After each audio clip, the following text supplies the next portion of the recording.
नमस्कार दोस्तों, आज के हमारे इस वीडियो में हम आपके लिए सोमवती अमावस्या की कहानी लेकर आए हैं। दोस्तों, जब भी कोई अमावस्या सोमवार को आती है तो उसे सोमवती अमावस्या कहा जाता है। हिंदू धर्म में इस व्रत का बहुत महत्व है। सोमवती अमावस्या की व्रत कथा के अनुसार एक साहूकार के 7 बेटे और एक बेटी थी। साहूकार के 7 बेटों का विवाह हो चुका था। उनके घर रोजाना सवेरे सवेरे एक ब्राह्मण भिक्षा मांगने आते थे। जब भी साहूकार की कोई बहू या सेठानी उसे भिक्षा देती तो वह उन्हें आशीर्वाद देते और कहते, अपने पति के कंधे राज करो। लेकिन जब भी साहूकार की बेटी भिक्षा देती तो वह ब्राह्मण आशीर्वाद में कहते, अपने भाई भौजाई के कंधे राज करो। साहूकार की बेटी को ये बात बहुत बुरी लगती थी।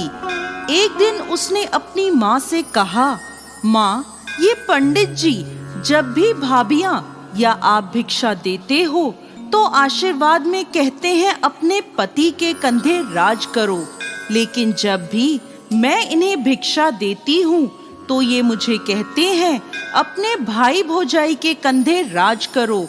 तो उसकी माँ ने कहा, तू कल भिक्षा देने जाना। जब वो तुझे आशीर्वाद देंगे तो मैं उनसे इसके पीछे का कारण पूछूंगी। अगले दिन ब्राह्मण जब भिक्षा लेने आए तो माँ वहाँ आ गई और ब्राह्मण से कहने लगी, आप इसे ऐसा आशीर्वाद क्यों दे रहे हो? तब ब्राह्मण ने कहा, क्योंकि इसकी किस्मत में सुहाग नहीं है। तब सेठानी ने ब्राह्मण से इसका कोई उपाय पूछा। तब वह ब्राह्मण बोले, यदि सोबा धोबन इसकी शादी में आकर आशीर्वाद दे तो इसका पति बच सकता है। तो उसकी माँ पूछती है, सोबा धोबन कहाँ रहती है? पंडित जी बोले, 7 समंदर पार सोना धोबन का गांव है। तब सेठानी ने अपने बेटों से कहा, सोबा धोबन के गांव बहन को लेकर जाना है। 6 बेटों ने तो मना कर दिया, परंतु 7वां बेटा तैयार हो जाता है। दोनों भाई बहन सोना धोबन के गांव के लिए रवाना होते हैं। नदी के किनारे दोनों एक पेड़ के नीचे बैठ जाते हैं। उसी समय पेड़ के नीचे से एक सांप निकलता है और पेड़ के ऊपर चढ़ने लगता है। उसी समय बहन की नजर उस सांप पर पड़ जाती है। वो अपने भाई से कहती है, देखो भाई, पेड़ पर किसी पक्षी का घोंसला है और उसमें नन्हे नन्हे बच्चे हैं। ये सांप उन बेचारे बच्चों को खा जाएगा और जब पक्षी आकर यह देखेंगे तो उन्हें कितना दुख होगा। तब भाई उस सांप को मारकर वहीं टोकरी से ढक देता है।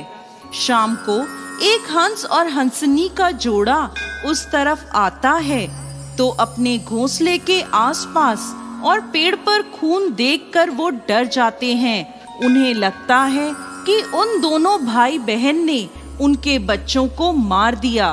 तो वह वहां आते ही उन दोनों को चोंच मारने लगते हैं। तभी बहन टोकरी उठाकर उसके नीचे पड़ा सांप दिखाती है और कहती है, हमने तुम्हारे बच्चों को इस सांप से बचाया है और ये खून इस सांप का है। तब हंस और हंसनी बहुत खुश होते हैं और उन दोनों को अपनी पीठ पर बिठाकर समुद्र पार सोबा धोबन के गांव में छोड़ आते हैं। सोना धोबन का भी बहुत बड़ा परिवार था, जिसमें उसके बेटे और बहुएं सब साथ साथ रहते थे। साहूकार का बेटा और बेटी भी उस गांव में ही घर लेकर रहने लगे। रोजाना रात को साहूकार की बेटी सोना धोबन के घर जाती और खाना पानी, साफ सफाई, घर के सभी काम करके सुबह होने से पहले अपने घर वापस लौट आती थी। एक दिन सोना धोबन ने अपनी बहुओं से पूछा, आजकल सुबह सुबह तुम्हारे लड़ाई झगड़े की आवाज नहीं आती, क्या बात है? तो बहुएं बोली, सासू माँ, जब हमें सारा काम किया हुआ मिल जाता है तो हम क्यों झगड़े? तो सोना धोबन ने पूछा, अच्छा, कौन करता है सारा काम? तो बहुएं बोली, आप नहीं करती? हमें तो लगा हमारे उठने से पहले ही आप घर का सारा काम कर देती हैं। तब सोना धोबन ने ये पता लगाने का निश्चय किया और वो रात भर जागती रही।